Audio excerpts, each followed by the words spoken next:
Elara Bennett's fingers trembled slightly as she reached into her locker, the metal door squeaking in protest. It was the same sound that greeted her every school morning, a stark reminder that in the world of Jefferson High, some things were unchanging. She was the girl with second-hand textbooks and patched-up jeans, invisible to most, and that was fine by her, or so she told herself. The halls were abuzz with the latest gossip, the air thick with the scent of adolescent energy and too sweet perfume. But today, amidst the usual cacophony, there was an undercurrent of something else, an electric anticipation that made the hairs on Elara's neck stand on end. Veronica Chase, the undisputed queen bee of Jefferson High, was throwing her legendary annual birthday bash, and the invitations were a golden ticket to the social event of the year. Elara had never received one, never expected to. Her social status was a boat anchored firmly in the harbor of obscurity. But as she reached for her calculus book, her hand brushed against something unfamiliar, a piece of heavy cream-colored cardstock, embossed with gold lettering that glittered under the fluorescent lights. "You gotta be kidding me," she whispered, her voice lost in the locker's metal mouth. "Elara Bennett, you are cordially invited to celebrate the 17th birthday of Veronica Chase. Saturday evening, the 8th of May. Formal attire required. Let this night be unforgettable." It was beautiful in a way that made Elara's stomach knot tightly. This had to be a mistake. A cruel joke, perhaps. Her eyes darted around, half expecting a gaggle of Veronica's friends to jump out with mocking laughter. But there was nothing, just the steady stream of students, none paying her any attention. She tucked the invitation into her book and slammed the locker shut, the sound louder than she intended. The hall went quiet for a split second, long enough for her to feel a dozen eyes flicker away before the noise resumed, as if nothing had happened. The rest of the day was a blur. Words like derivatives and mitochondria fell on deaf ears as Elara's thoughts circled back to the invitation. By the time the final bell rang, she had decided to toss it in the trash. But as she stood over the bin, the card heavy in her hands, she hesitated. In the corner of the schoolyard, leaning against an old oak, was Jasper, her confidant, the one person who transcended the social hierarchy to be her friend. His hair was a mess, as always, and his smile was ready before she even reached him. "You look like you've seen a ghost," Jasper said, his eyebrows knitting together in concern. "It's worse," Elara sighed, handing him the invitation. "It's from Veronica." Jasper's eyes widened comically as he read the card. "This is either a miracle or a trap." "Definitely a trap," Elara affirmed, her heart sinking. Or, Jasper began slowly, a mischievous glint in his eyes. "It's an opportunity. Imagine going there and turning the tables, showing them you're more than what they think." Elara pondered Jasper's words as a mix of fear and defiance swirled within her. Could she really step into the lion's den, into Veronica's world of glittering dresses and practiced smiles? She took a deep breath, her decision forming like the first uncertain rays of dawn. "All right, let's do it. Let's crash the golden party." Jasper's grin was all the answer she needed. As Elara walked home under the canopy of a dusky sky, the invitation burned a hole in her pocket. It was more than a piece of cardstock now. It was a challenge, a dare to step beyond the shadows. And as the first stars blinked into existence above, Elara Bennett felt the first stirrings of something new. Elara's decision to attend Veronica's party was a pebble thrown into the still waters of her life, causing ripples that reached even the furthest shores of her existence. That night, as the moon traced its silvery path across the sky, Elara lay awake, her mind a carousal of what-ifs and hows. She had the will to face the challenge, but none of the means.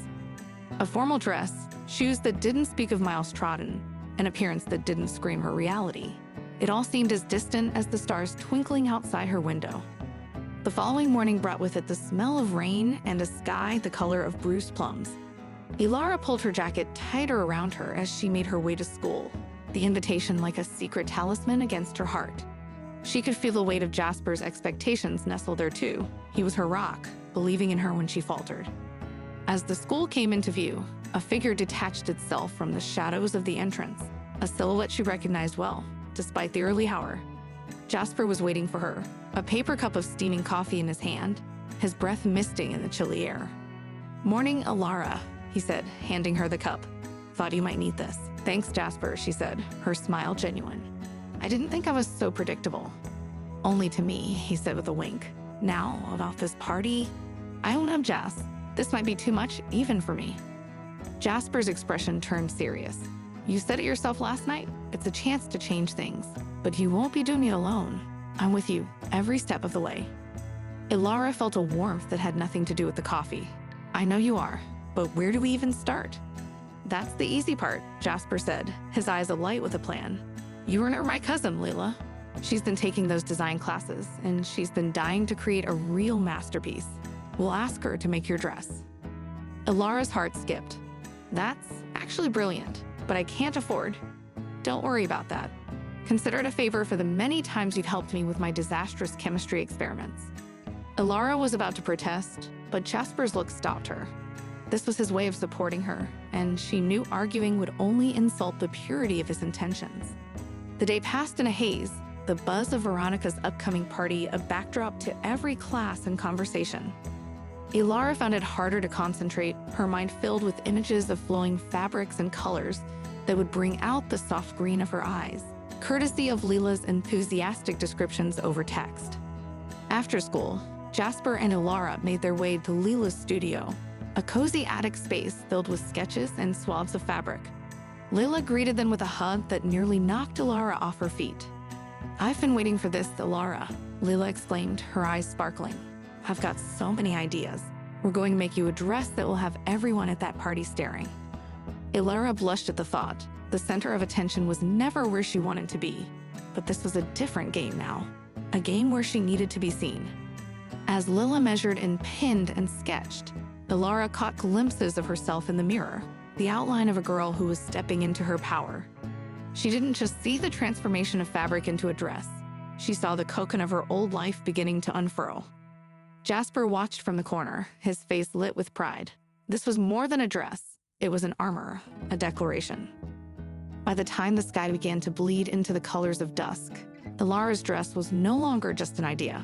It was a promise, a whisper of the night to come, a night that could change everything.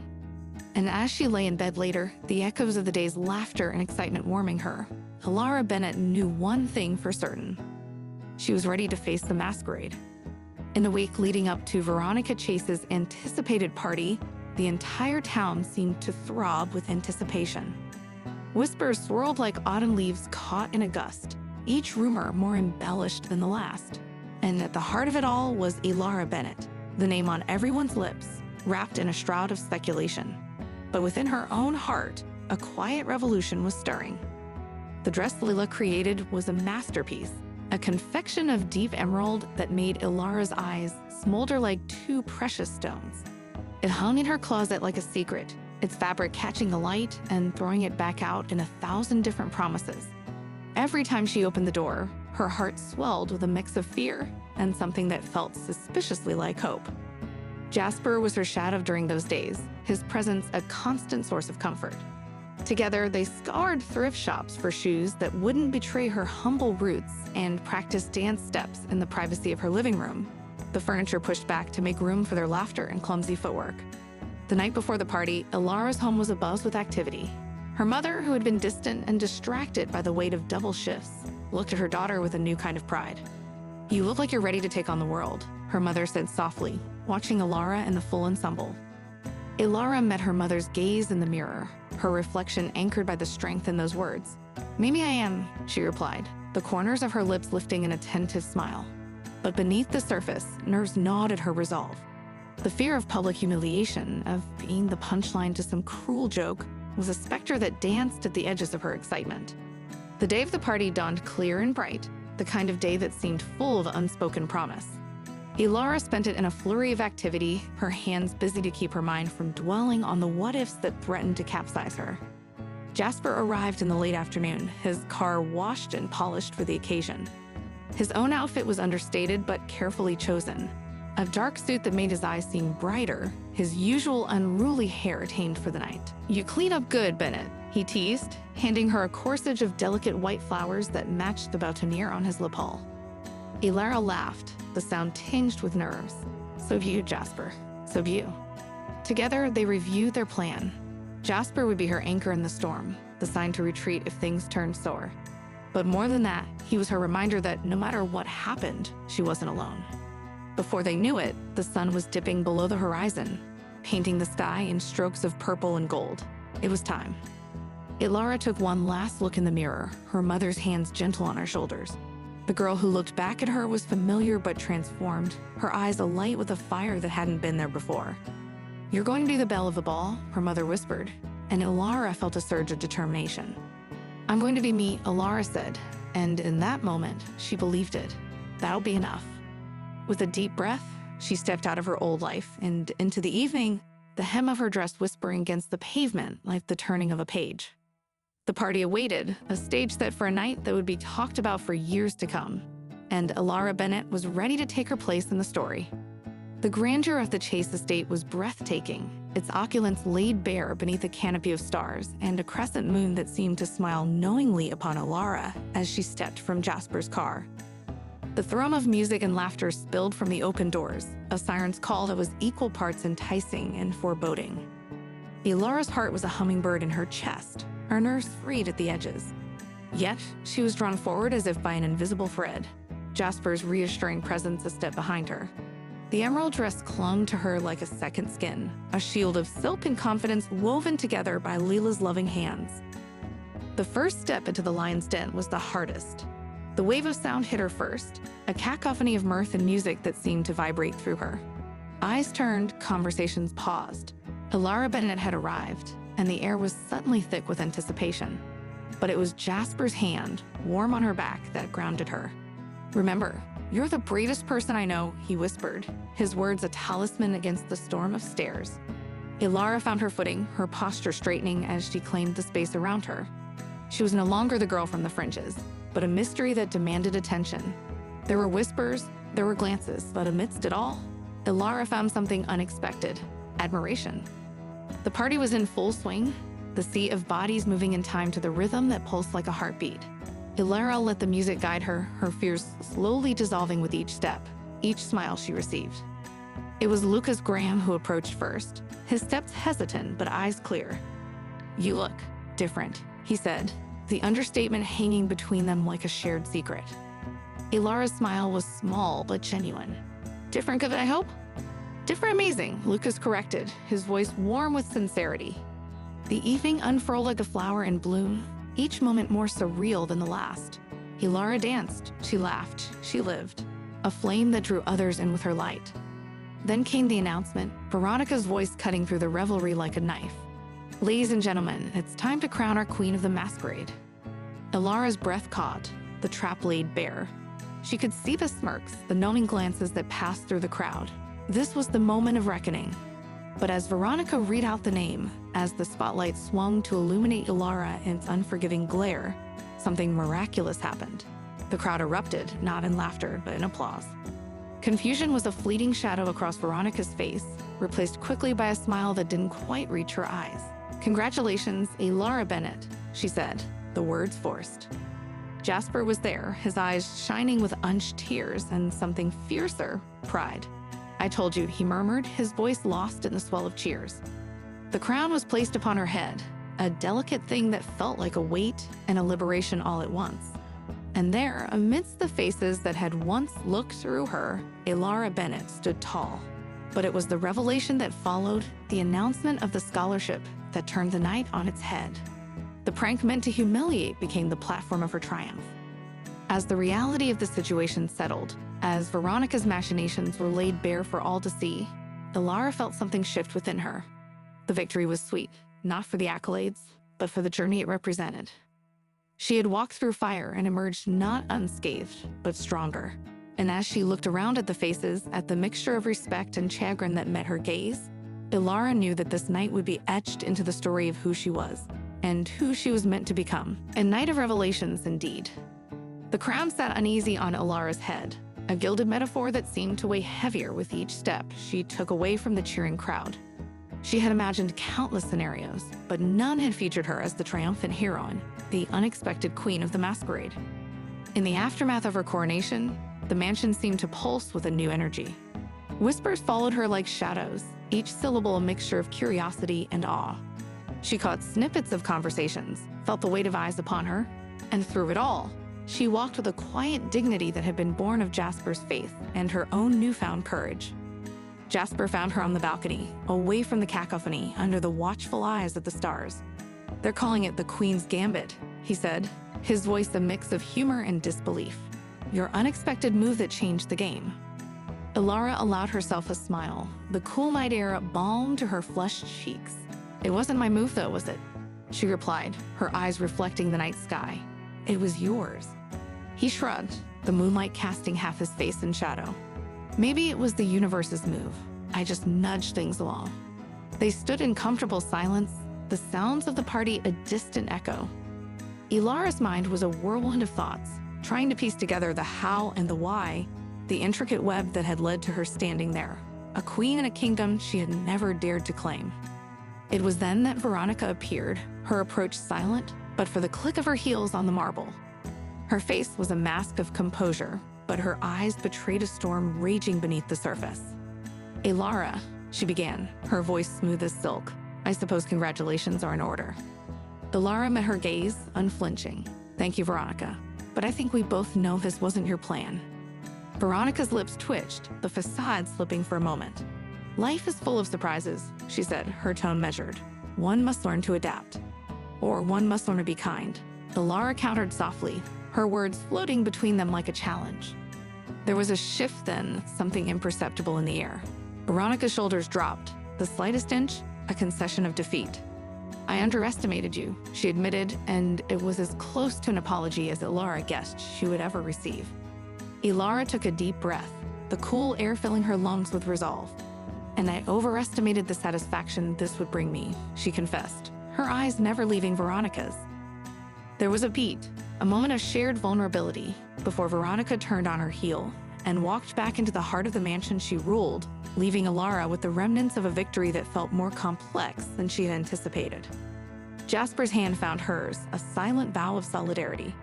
"What now, Queen Elara?" he asked, a smile playing on his lips. Elara's gaze returned to the horizon, to the world that lay beyond the opulent gates. "Now," she said, her voice steady, "we show them what a real queen can do." And in the darkness, with only the stars as their witness, Elara Bennett and Jasper Reed plotted the course of a new reign, one built on the foundations of kindness, resilience, and an unwavering determination to redefine what it meant to be powerful. The game had indeed changed, and Elara was only just beginning to play. The gilded ballroom, with its chandeliers casting a warm glow over the celebratory crowd, was a stark contrast to the storm that brewed in Elara's heart. She had traversed the treacherous waters of humiliation and emerged not just unscathed, but adorned with the laurels of a champion. Yet the taste of this victory was bittersweet. As the echoes of applause dwindled, Elara stood at the center of the room, the crown still a foreign object atop her head. It was as though the very air she breathed was charged with the static of expectation and the whisper of silk as people moved around her, creating a vortex of conflicting emotions. Jasper's hand squeezed hers, a lifeline in the tumultuous sea of her thoughts. "You did it," he murmured, his voice a grounding force. "But remember, the night is not over yet." Elara nodded, her eyes scanning the room for Veronica. She found her adversary not at the forefront, as she would have expected, but lurking in the shadows, her emerald eyes fixed on Elara with a gleam that could not be read easily. The announcement of the scholarship brought a new wave of celebration. Elara felt the gravity of the moment settle upon her shoulders with a weight far greater than the crown's. The scholarship was not just a prize, it was a key, a gateway to a future she had only ever dared to dream of. A hush fell over the crowd as she stepped forward to speak, her voice steady. "This scholarship is not just for me. It's for every person who has ever felt overlooked or undervalued. For everyone who has been judged by their cover and not their story." The sincerity in her words struck a chord, and a soft murmur of assent rippled through the room. Even those who had once sneered were silent, their expressions ranging from grudging respect to outright admiration. The party continued, but the atmosphere had shifted. The undercurrents of treachery were still present, but they were overshadowed by the tangible sense of triumph that enveloped Elara. Lucas Graham approached, his posture one of deference that had replaced his usual arrogance. "Elara, I think I was wrong about you, about a lot of things," he admitted, and she saw the truth in his eyes. "Thank you, Lucas," Elara replied, her magnanimity and victory evident.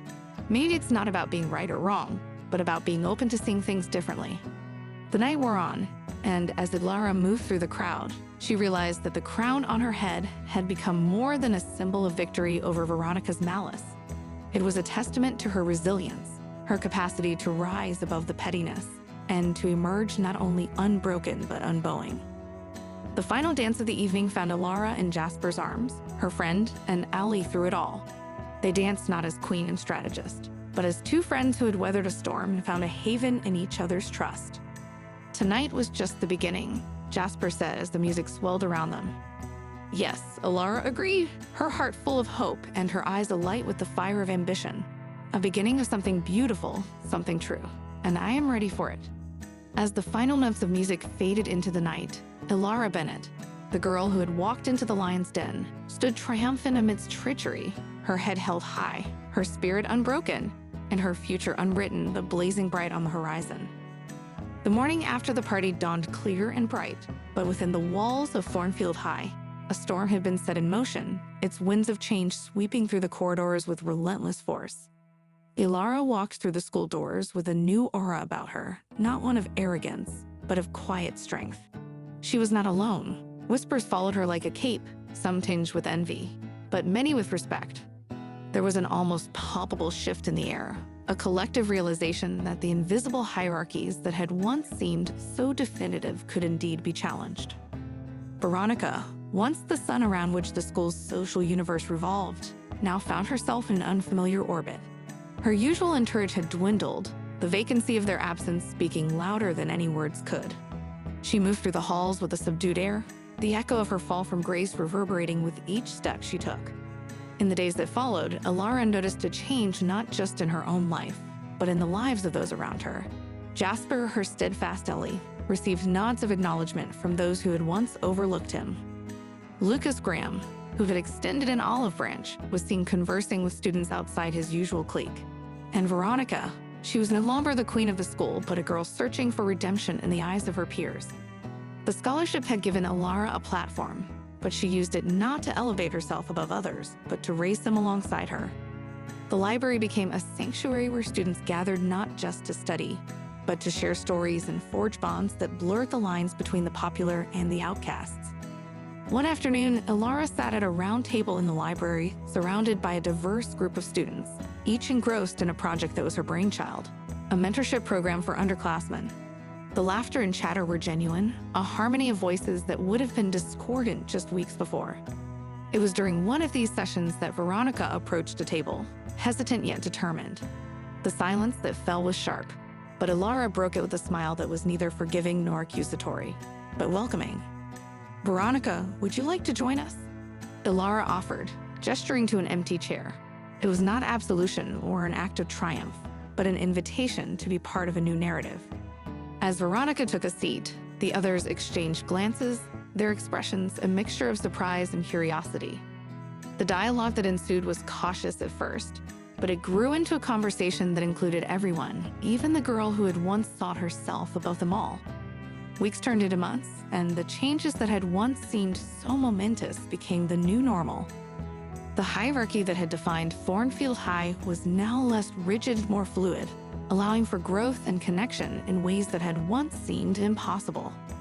As the school year drew to a close, Elara's impact was undeniable. The mentorship program had taken root, fostering an environment where empathy and support were valued over social status. Veronica, now an active participant, had found purpose in helping others, her efforts atoning for past cruelties. The final chapter of the school year was a celebration of change, a testament to the power of one person's courage to ignite a transformation. As Elara looked around at the faces that had become so familiar, she realized that the echoes of change would resound far beyond the halls of Thornfield High. They were the echoes of futures being rewritten, of barriers being dismantled, and of lives being touched by the simple yet profound realization that beneath the surface, they were all human, all striving, all deserving of respect and kindness. And as Elara closed her locker for the last time, she understood that while her high school journey was ending, the echoes of change she had set in motion would continue to resonate, a legacy that would endure long after her footsteps had faded. Years had passed since the days of Thornfield High, years that had seen the students who once roamed its halls grow into their destinies, their high school dramas a distant, albeit indelible, part of their past. Yet, as they congregated once more in the now familiar school gymnasium, transformed for the evening into a gala of nostalgia, the past seemed to converge with the present. Elara Bennett, now a successful entrepreneur with a flair for social change, stepped into the gym, her presence commanding yet warm. The walls echoed with the laughter and chatter of reunions, each face a story, each story a testament to the passage of time. She was greeted with smiles and embraces, her impact as a student still remembered and revered. There were former classmates who now thanked her for her kindness, for her courage that had unwittingly shaped their own paths. Amidst the sea of familiar faces, Elara's gaze found Jasper, who had blossomed into a renowned writer, his wit and insight as sharp as ever. Their friendship, forged in the fires of their youth, remained unscathed by time, a constant in their ever-evolving lives.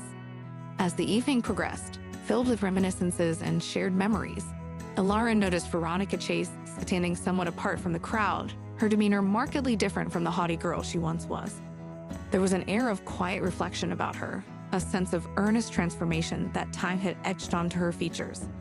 Taking a deep breath, Elara approached Veronica, her steps not hesitant but purposeful. The moment their eyes met, there was an unspoken acknowledgement of their shared history, of the pain and growth that had birthed. "Elara," Veronica began, her voice tinged with a vulnerability that was once foreign to her.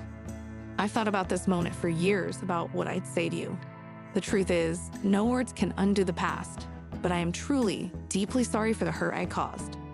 Elara listened, her heart open not to the grievances of the past, but to the sincerity of the present. "Thank you, Veronica. We were kids, learning about the world and ourselves. Your apology means a lot, and I hope you know, I forgave you a long time ago." The conversation that followed was not one of superficial pleasantries, but of genuine connection.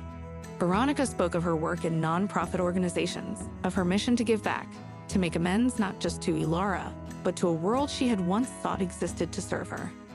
As the evening waned, Elara found herself surrounded by her former classmates, their stories intertwining, creating a tapestry rich with trials and triumphs. It was in these moments of shared laughter and reflective silence that Elara realized the true impact of their high school years. They had all been shaped by their experiences, molded by their interactions, whether kind or cruel. But it was their choices in the aftermath, the paths they chose to walk, that defined them. Each one of them, including Veronica, had journeyed through their own struggles to emerge wiser, kinder, more understanding. The reunion was not just a gathering of former students, but a celebration of growth, of change, and of the enduring power of forgiveness and empathy. As Elara bid her farewells, her heart was full, not just with memories, but with hope for the future they were all building, a future where the lessons of the past were the foundation for a brighter, more compassionate world. And as she walked out of the gymnasium, under the starlit sky, Elara knew that this reunion was not an end, but a milestone in the continuing journey of their lives, a journey marked by the echoes of change, the resonance of their shared humanity, and the unbreakable bonds of time.